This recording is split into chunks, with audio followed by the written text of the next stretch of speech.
242 জন যাত্রী নিয়ে air India Dreamliner বিমানটি উড্ডয়নের পরপরই আহমেদাবাদে বিধ্বস্ত হয়।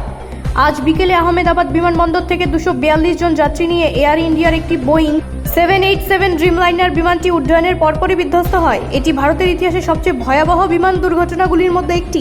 লন্ডনের উদ্দেশ্যে রওনা হওয়া ফ্লাইটটিতে 232 জন যাত্রী এবং 10 জন ক্রু ছিলেন। বিমানটি একটি মেডিকেল কলেজে ডাক্তারদের হোস্টেলে ধাক্কা খায়, এতে 5 জন ছাত্র নিহত হয়।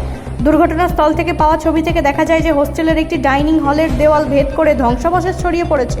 কিছু প্লেটে এখনও খাবার দেখা যাচ্ছে। বিমানটি নিচু হয়ে উচ্চতা অর্জনের জন্য লড়াই করার একটি ভিডিওতে দেখা যাচ্ছে যে দুপুর 1:38 বিমানটি মাটিতে আছড়ে পড়ে এবং আগুনের একটি বিশাল বলয় বিস্ফোরিত হয়।